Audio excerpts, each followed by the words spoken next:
Assalamualaikum warahmatullahi wabarakatuh. Waalaikumsalam warahmatullahi wabarakatuh.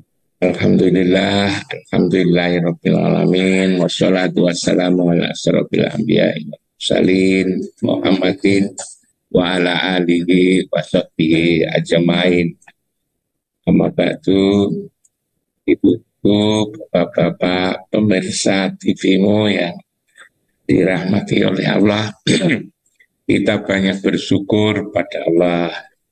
Sholawat dan salam kita persembahkan ke hadapan ikutan kita Muhammad Rasulullah Sallallahu Alaihi Wasallam. Ibu-ibu, bapak-bapak pemirsa TV-mu yang berbahagia, sungguh saya senang sekali, bergembira, berbahagia pada pagi hari ini diberi peluang untuk bersilaturahim dengan pemirsa TV-mu yang kalau tidak salah sudah yang keempat kali ini. Ya, berapa kali saya mengisi TV-mu ini rasanya bersyukur dan senang sekali. Pagi-pagi sudah ketemu ibu-ibu dan bapak-bapak sekalian.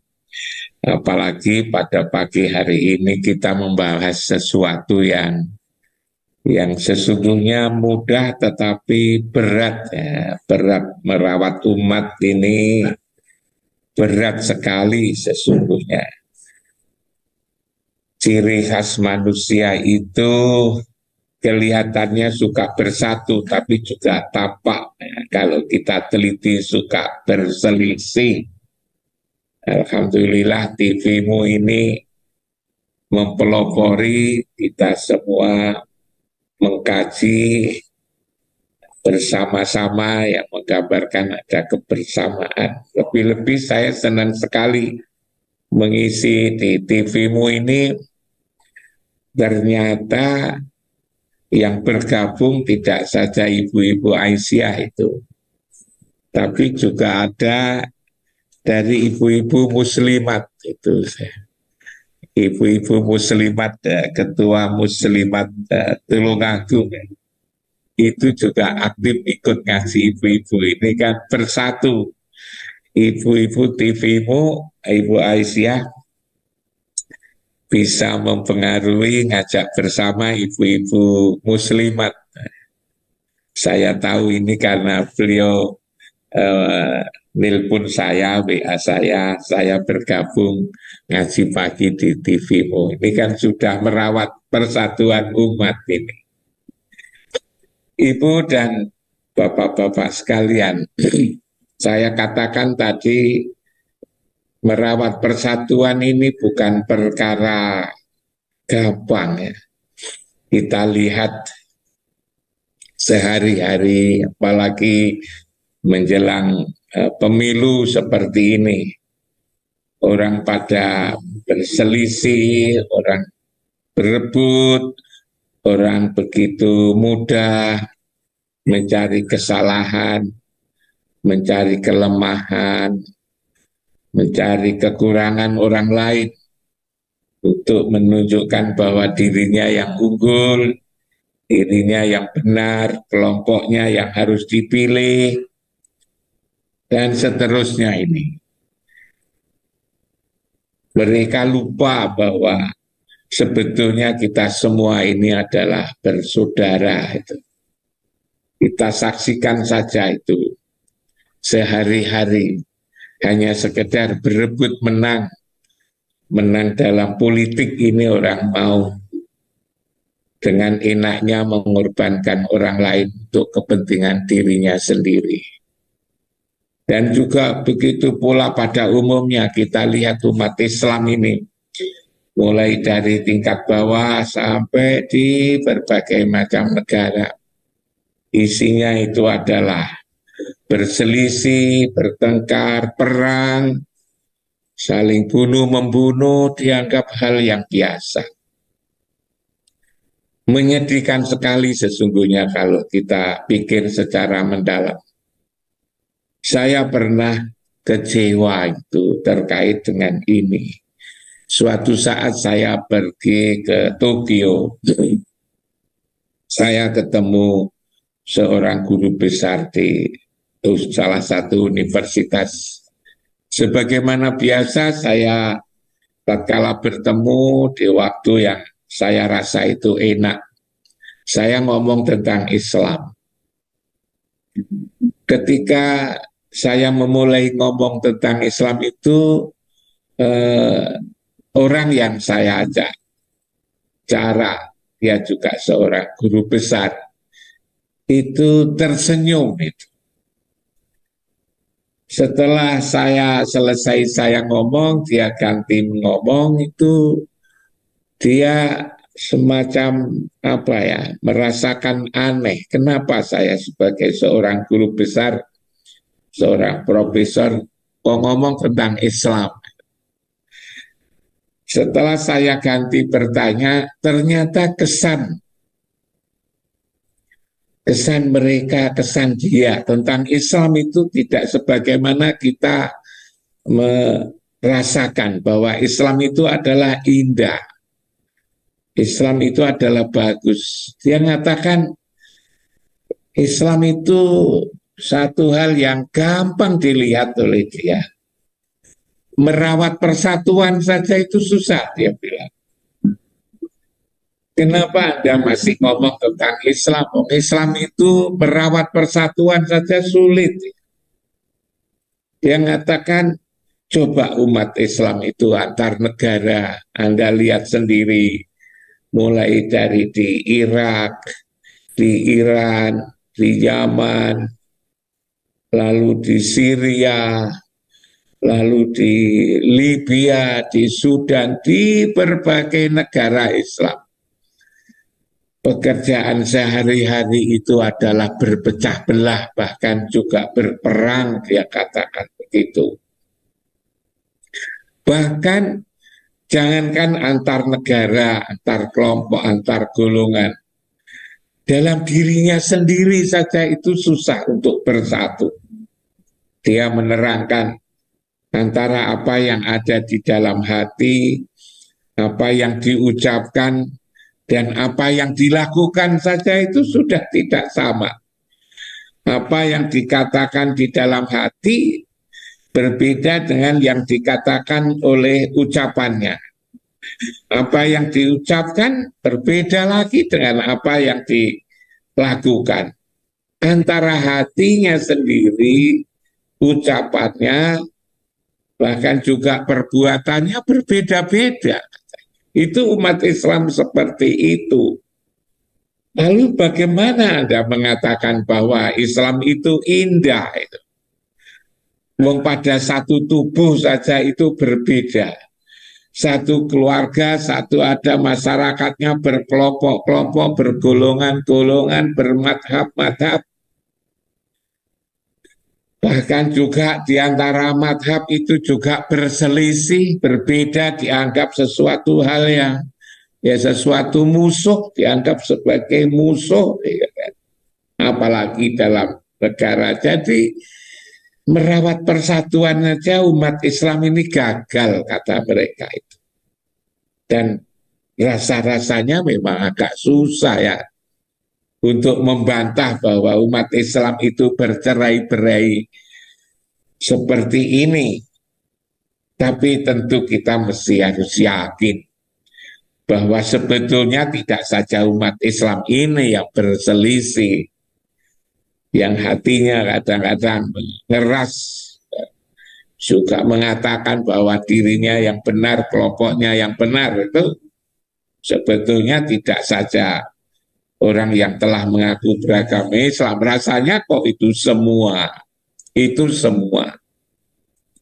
Marilah ibu-ibu dan bapak-bapak sekalian, di mana sebetulnya akar masalahnya ini kok kita tidak bisa bersatu? Ini sebetulnya akar masalahnya itu ada di mana? Barangkali dengan kita mengkaji akar masalah ini, kita lalu menjadi sadar bahwa kita ini sesungguhnya harus selalu merawat persatuan, mulai dari persatuan yang ada pada diri kita masing-masing, Kita mempersatukan antara apa yang kita ada dalam hati kita, apa yang kita ucapkan, dan apa yang kita lakukan. Kita juga bagaimana mengusahakan merawat antara hubungan-hubungan kemanusiaan ini di lingkungan keluarga, di lingkungan rumah tangga, di lingkungan yang lebih luas, bahkan juga di dalam kehidupan bernegara dan bangsa ini. Kita cari akarnya. Ibu dan bapak-bapak sekalian, manusia itu kita ini, saya dulu pernah juga nyampaikan, terdiri atas jasmani dan ruhani. Jasmani kita ini berasal dari pertemuan antara ovum dan sperma, dari ibu dan bapak. Dalam pertemuan ini itu sudah ada kehidupan. Buktinya itu menjadi tumbuh. Sejak pertemuan antara ovum dan sperma itu tumbuh, membesar menjadi semakin sempurna. Itulah yang membentuk tubuh kita. Kekuatan apa yang ada di dalam tubuh ini, mulai dari pertemuan ovum dan sperma itu, itulah kekuatan hidup itu disebut dengan jiwa atau nafas. Lalu kejadian itu belum sempurna ketika umur 4 bulan 10 hari disempurnakan oleh Allah, yang itu diterangkan di surat As-Sajdah ayat 9. Summa sawahu wa nafakha fihi min ruhihi wa ja'ala lakumus sam'a wal absara wal afidah qalilan ma tashkurun. Aku sempurnakan, aku Allah aku sempurnakan kejadian ini dengan aku tiupkannya roh.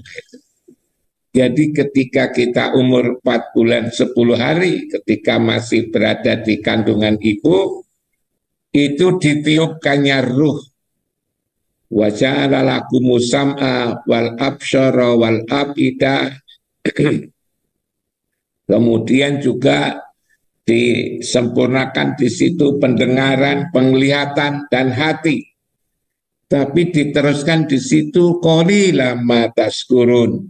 Sedikit sekali orang yang bersyukur itu. Sedikit sekali orang yang bersyukur. Itulah ruhani sebetulnya. Karena itu ketika umur 4 bulan 10 hari, maka kita ini sudah terdiri atas jasmani dan ruhani. Kebetulan antara jasmani dan ruhani itu memiliki sifat yang berbeda. Yang jasmani kita ini disebut berasal dari 4 anasir di dalam hadis Nabi itu. 4 anasir itu apa? Itulah angin, itulah air, itulah tanah, itulah api. Itu dari aspek jasmani kita. Rupa-rupanya 4 anasir ini juga mempengaruhi sifat-sifat manusia itu. Dari sisi angin, maka tidak mau kelintasan, disebut pantang kelintasan. Air lalu melahirkan sifat pantang kerendahan. Lalu tanah pantang kekurangan. Tanah itu diberi apa saja itu. Tidak merasa lebih, kurang terus. Karena itu juga mempengaruhi diri kita ini selalu merasa kurang. Punya rumah 1, kepingin punya rumah 2, kepingin rumah 3, punya kendaraan 1, punya kendaraan 2, tidak mau kekurangan, diberi apa saja, itu masih mau, kepingin untuk menambah. Lalu ke satu lagi adalah api. Api itulah pantang, menjadikan sumber pantang kalah, tidak mau kalah. Jadi manusia itu dari sisi jasmani ini Selalu saja tidak mau kelintasan, tidak mau kerendahan. Dia maunya yang tinggi saja itu. Lalu tidak mau kekurangan, tidak mau kalah. Ini apa namanya, ciri khas daripada manusia ini.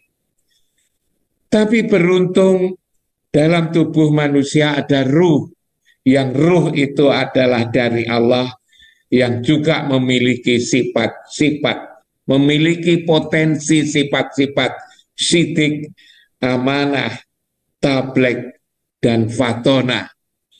Di dalam diri kita ini ternyata ada dua kelompok itu, dua jenis sifat yang berlawanan itu, antara kekafiran yang tadi saya sebut pantang kekurangan, pantang kelintasan, pantang kerendahan, pantang kekurangan, dan pantang kalah, tapi juga ada sifat-sifat mulia, ialah sidik, amanah, tablek, dan fatona. Di dalam surat At-Taghabun, kalau tidak salah ayat 2 dikatakan, huwallazi khalaqakum faminkum kafirun wa minkum mu'minun. Di dalam diri manusia itu ada dua potensi, ialah potensi kekafiran dan potensi keimanan. Iman dan kafir itu sesungguhnya ada pada diri kita masing-masing ini. Hanya sayangnya ibu-ibu dan bapak-bapak sekalian, tatkala kita ngomong iman, seolah-olah yang beriman itu adalah kita. Tatkala kita ngomong kafir, maka kekafiran itu seolah-olah ada orang yang berada di luar kita. Padahal sebenarnya pada diri kita ini ada potensi tumbuh sifat-sifat kekafiran sekaligus adalah sifat-sifat keimanan. Sifat-sifat kekafiran itu adalah yang berasal dari tubuh kita ini, nafas kita ini, jiwa kita ini, dan ada potensi keimanan itu yang berasal dari Allah yang ditiupkan bersamaan dengan ruh ketika kita umur 4 bulan 10 hari ini. Ini ada di dalam diri kita ini. Karena itulah maka pada awalnya pada diri kita ini sudah ada perebutan sebetulnya antara kekuatan iman dan kekuatan kafir. Sudah ada perselisihan. Sudah ada permusuhan, sudah ada perang pada diri kita masing-masing ini. Dalam Islam kita mengenal ada dua jenis perang. Ada perang fisik, ada perang non-fisik. Perang Badar, perang Khandaq, perang Uhud. Kalau sekarang ini ada perang antara Rusia, Ukraina, yang akhir-akhir ini perang Israel dan Palestina itu, antara Hamas dengan Israel ini terasa dahsyat. Kehidupan masyarakat dunia digetarkan oleh perang antara Palestina dan Israel, tidak kecuali di Indonesia ini.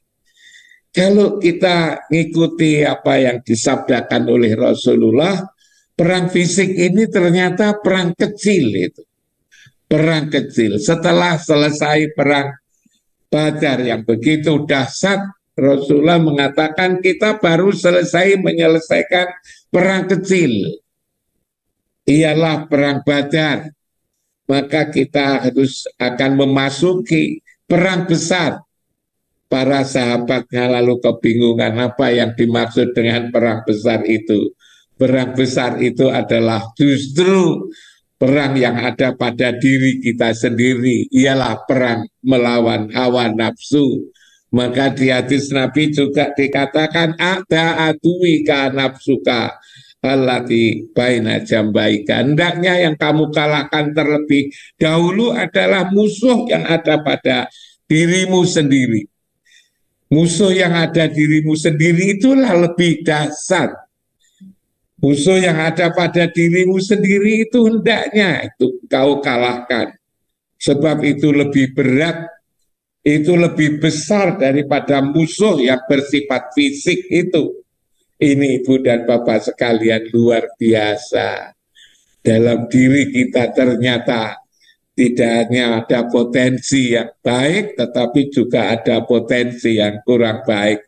Di dalam diri kita ini saja itu sudah ada perselisihan antara potensi kekafiran dan potensi keimanan yang ada pada diri kita ini. Nah inilah Ibu Bapak sekalian, karena itu memang menjadi berat sekali. Menjadi berat kehidupan ini. Di diri kita masing-masing sudah ada potensi untuk konflik, berselisih, apalagi lalu saya katakan bahwa masing-masing orang tadi, masing-masing manusia itu tadi punya potensi untuk tidak mau kelintasan, tidak mau kerendahan, tidak mau kekurangan, tidak mau kalah. Ini semua adalah asal muasal kita ini suka konflik. Belum lagi tatkala kita ini sudah menjadi manusia, sudah lahir yang seperti ini, yang dulu pernah saya sampaikan bahwa memang sulit sekali mengurus manusia itu, memang sulit sekali. Memang sulit sekali ngurus manusia ini. Manusia itu kalau kita tinjau di dalam Al-Quran itu disebut dengan sebutan insan, disebut dengan sebutan anas, disebut dengan sebutan al-bashar, disebut dengan sebutan Bani Adam. Seingat saya pernah menyampaikan sedikit, siapa sih sesungguhnya manusia itu? Manusia ini kalau kita lihat misalnya dari sebutannya insan, menyebutannya insan. Insan ini banyak sekali di dalam Al-Quran itu. Tapi ketika disebut dengan sebutan insan Ibu dan Bapak-Bapak sekalian itu, seringkali mohon maaf sebelumnya, orang mengatakan bahwa kalau disebut insan ini baik ya. Itu mulia. Padahal kalau kita lihat di Al-Quran, kata insan ini kebanyakan disambungkan dengan kata-kata yang kurang menyenangkan. Misalnya, innal insana li rabbihi lakanud, bahwa manusia itu kepada Tuhannya saja ingkar. Coba kita bayangkan, kepada Tuhannya saja itu ingkar. Innal insana li rabbihi lakanut, innal insana layatgha, bahwa insan itu selalu berlebih-lebihan, melampaui batas. Dikatakan juga innal insana khuliqa halu'a, manusia itu selalu berkeluh kesah, berkeluh kesah. Innal insana lafi khusrin, manusia itu selalu merugi. Innal insana ladzulmun mubin, manusia itu dolim yang nyata. Manusia itu doluman jahula, dolim dan jahil manusia itu. Kafuro, selalu ingkar. Jidala, suka berbantah, suka berdebat manusia itu. Berdebatan tidak saja di forum-forum ilmiah, tetapi di rumah itu juga suka berbantah manusia, karena memang jidala, suka jidal itu. Dho'ifa, lembek, faturo, tergesa-gesa, dan bermacam kata, lebih daripada 30 kali itu disebutkan di dalam Al-Quran, yang semuanya itu menggambarkan itu negatif. Itu negatif, manusia itu negatif. Kecuali satu, ialah di surat At-Tin itu, laqad khalaqnal insana fi ahsani taqwim, bahwa kami jadikan manusia itu dalam bentuk yang sebaik-baiknya. dalam bentuk yang sebaik-baiknya. Tapi sekira pada ayat berikutnya itu diteruskan summa rodatnahu asfala safilin. Kemudian kami kembalikan kepada bentuk yang serendah-rendahnya, sejelek-jeleknya. Nah ini Ibu dan Bapak-Bapak sekalian, ada satu yang dikatakan bagus saja itu sudah diteruskan dengan keterangan bahwa manusia itu dikembalikan kepada bentuk yang sejelek-jeleknya. Ini kalau kita renungkan memang manusia yaitu ya kita semua ini sebetulnya itu. Kita semuanya ini menyadari itu memang punya amanah, beban berat. Bagaimana menjadikan insan ini menjadi bagus. Begitu juga ketika disebut dengan sebutan nas, anas juga begitu. Disebut Bani Adam, disebut dengan al-basar, semua negatif. Semua itu negatif, bermuatan negatif.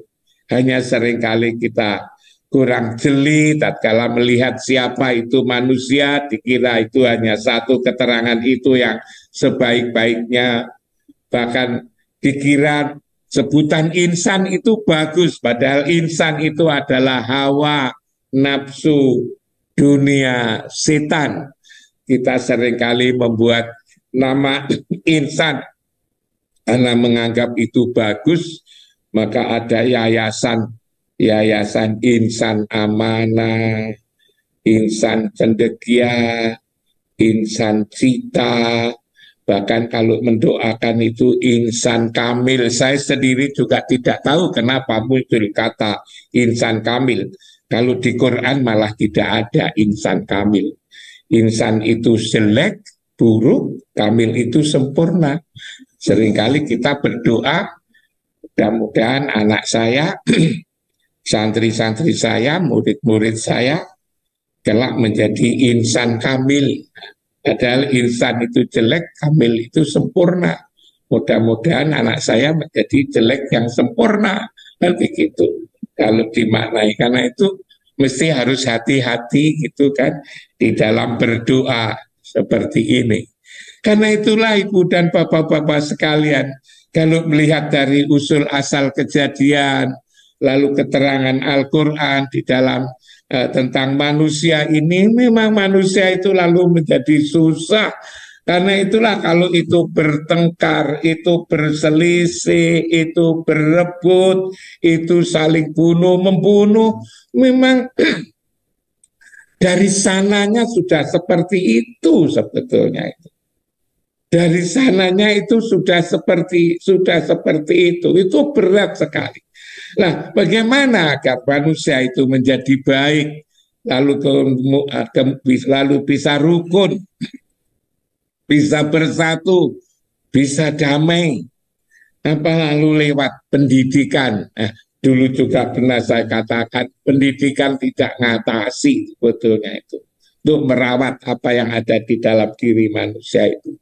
Karena itu juga tidak jamin orang yang pendidikannya tinggi itu selalu otomatis jadi baik, itu juga tidak jamin. Orang yang posisinya di masyarakat itu tinggi, ya, strata tinggi, yang paling tinggi, yang dihormati juga tidak jamin itu. Yang bergerak akademik, yang puncak, sudah dokter, juga profesor, juga tidak jamin itu. Bahkan saya seringkali mengamati gitu kan. Ternyata kalau sudah menyangkut tentang kebaikan, kejujuran, kesabaran, keikhlasan, kasih sayang, pendidikan tidak ngaruh, tidak bisa mempengaruhi. Saya dulu pernah menyebut juga di tempat ini, coba kalau pendidikan itu bisa mempengaruhi perilaku manusia, bahwa misalnya yang pendidikan itu bisa membawa kepada kejujuran, ternyata yang jujur bukan orang yang paling lama mengenyam pendidikan, misalnya sampai di S2 atau S3. Yang jujur kok malah kadang anak TK, anak TK itu lebih jujur daripada anak SD. Anak SD kadang lebih jujur daripada SMP. Begitu juga seterusnya.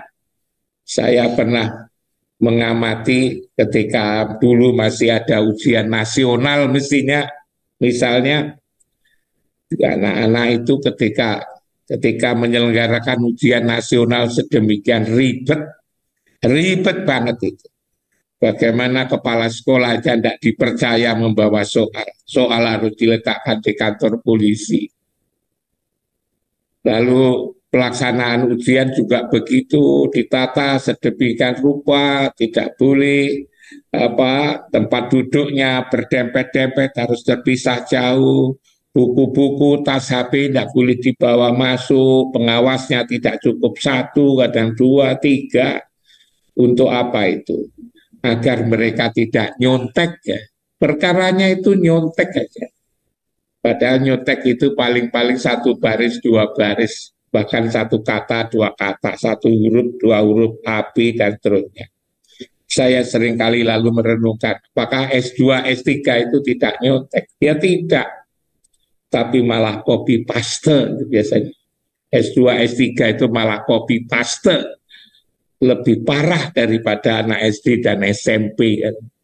Bahkan kadang-kadang bergelar doktor, bergelar profesor saja, ada yang harus dicabut gelar profesornya karena itu plagiat, karena itu nyontek. Jadi nggak bisa. Pendidikan ya kita harus dilaksanakan, tetapi kita tidak lewat data-data itu terpaksa kita mengatakan bahwa pendidikan tidak menjamin bahwa bisa memperbaiki akhlak. Karena itu tidak orang-orang yang pendidikannya semakin tinggi tidak lalu mesti rukun, tidak mesti lalu bersatu, merawat itu kesatuan dan persatuan, tidak begitu. Nah ini pendidikan tidak mampu. Lalu apa itu? Lalu apa?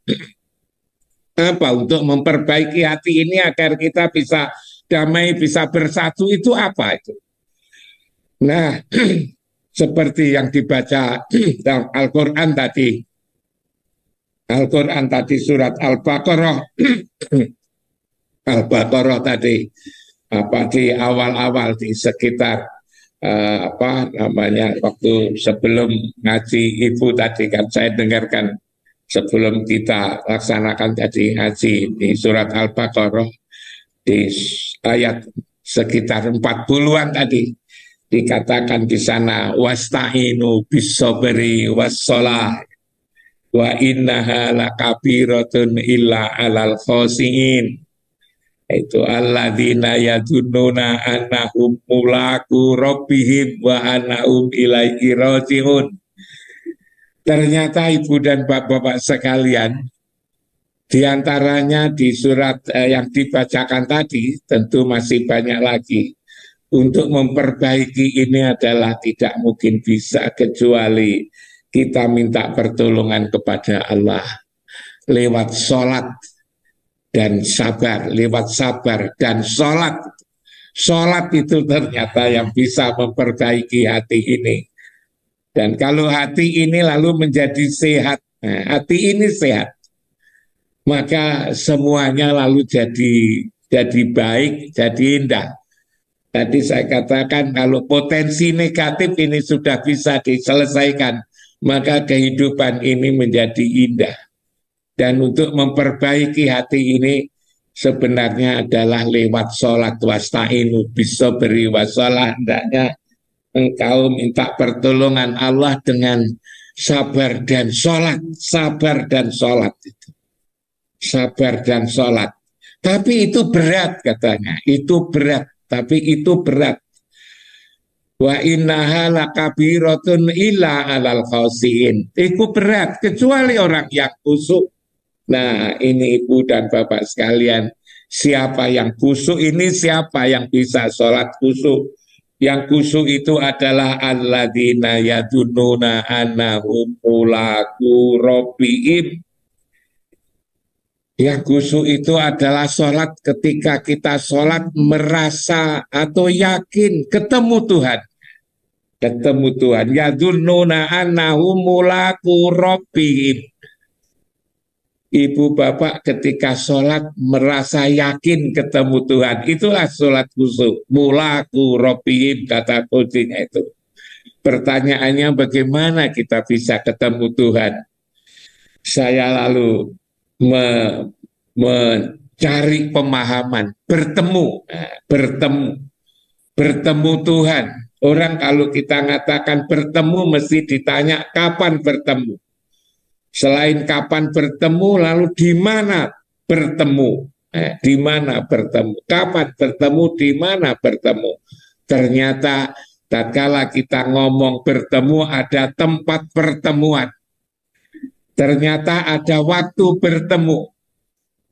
Nah, waktu bertemu ada waktu sholat duhur, sholat asar, sholat maghrib, sholat isya, sholat subuh. Lalu tempat pertemuan. Tempat pertemuan itu di mana? Ternyata ibu bapak sekalian ada tempat pertemuan. Dikatakan di di Al-Quran, surat Al-Baqarah 125 itu mengatakan wa ija'alna baita masabata linnasi wa amna wattahidu mim maqami Ibrahim musalla. Hendaklah kamu mengambil makom Ibrahim sebagai tempat sholat. Makom Ibrahim sebagai tempat sholat. Rasa-rasanya kalau begitu tempat sholat itu tidak di sembarang tempat. Sholat hendaknya di makom Ibrahim. Lah bagaimana sholat kok harus di makom Ibrahim? Apa mungkin? Nah, pertanyaannya adalah siapa yang sholat? Yang sholat itu siapa? Kalau yang sholat itu tubuh kita, tentu tidak mungkin kita sehari-hari di makom Ibrahim. Tapi kalau kita maknai yang sholat adalah ruhani kita itu siapa? Adalah ingatan kita. Ingatan kita itu ada di makom Ibrahim, di tengah-tengah Masjidil Haram, maka kita bisa sholat berada di tempat itu. Wattaqidu mim maqami Ibrahim musalla. Ambillah makom Ibrahim sebagai tempat sholat. Kita sholat ada di mana-mana. Saya ada di Malang, ibu ada di Bandung, di Jakarta, di Bogor, dan di mana-mana di Indonesia ini tubuhnya. Tapi ruhaninya, ingatannya merasa di kiblat. Kita tidak saja cukup menghadap kiblat ketika sholat, tapi hati kita ada di kiblat. Ingatan kita merasa ada di kiblat. Maka kita ketika itu ketemu Tuhan. Mulaqu rabbihim. Kita ketika sholat, kita merasa berada di kiblat, maka artinya kita ketemu Tuhan. Nah, pertanyaannya adalah, apakah kita tidak seperti itu? Sudah selalu ada di situ. Rasa-rasanya ibu dan bapak sekalian, sulitnya bukan main sholat ini. Kalau ingatan kita harus ada di kiblat. Tubuh kita memang ada di kiblat. Tapi ingatan kita lalu ada di mana-mana. Ingatan kita ada di mana-mana. Begitu Allahu Akbar, apa saja lalu menjadi ingat. Maka ketika ingatan kita itu di mana-mana, kita tidak berada di kiblat, tidak bertemu dengan Tuhan. Nah di sini ibu, ternyata sulit, sholat itu gampang. Sama juga itu diterangkan semacam disindir oleh Allah lewat Al-Quran. Atakmurunan nasa bil birri wa tansawna anfusakum wa antum tatlunal kitab afala ta'qilun. Mengapa tubuhmu itu kamu ajak kepada kebaikan? Atakmurunan nas itu tubuh, bil birri kepada kebaikan. Kamu melupakan dirimu sendiri. Wa tansawna anfusakum wa antum tatlunal kitab afala ta'qilun. Apakah kamu tidak punya akal? Coba kita renungkan dalam-dalam Ibu dan Bapak sekalian. Ayat Al-Quran ini atak murunan nasa bil birri wa tansawna amsakum wa antum tatlunal kitab afala ta'qilun. Tubuh kita ini kita ajak pergi ke masjid. Setelah di masjid kita berdiri, lalu kita takbiratul ikram. Tapi ketika sudah takbiratul ikram ini, maka kita melupakan diri kita sendiri, kita pergi kemana-mana. Apa artinya ketika kita pergi kemana-mana, kita menjadi tidak ketemu Tuhan di sini. Maka lalu sholat kita menjadi tidak khusyuk. Padahal Ibu dan Bapak sekalian, bahwa ketika kita dalam keadaan sholat, kita merasa berada di kiblat, maka di surat Al-A'raf ayat 43 dikatakan wa naza'na ma fi sudurihim min ghillin, aku cabut apa yang ada di dalam hati, penyakit yang ada di dalam hati, suka permusuhan, suka berpelisih, suka merusak, itu dicabut oleh Allah. Wa naza'na ma fi sudurihim min ghillin. Di mana nyabutnya? Tajri min tahtihimul anhar, di tempat yang di bawahnya mengalir sungai. Di bawah Masjidil Haram itu ada sungai, airnya disebut dengan air Zam-Zam. Manakala kita berada di situ, maka penyakit hati kita, suka permusuhan, suka berbantah, menangnya sendiri itu dicabut. Fi qulubihim maradun, di dalam dada ini ada penyakit itu akan dicabut. Bahkan ketika kita selalu berada di situ dikatakan inna ahlasnahum bi kholisatin dzikradar, aku menjadikan hati ini tenang, damai, akhlak menjadi bagus dengan cara ingat rumah.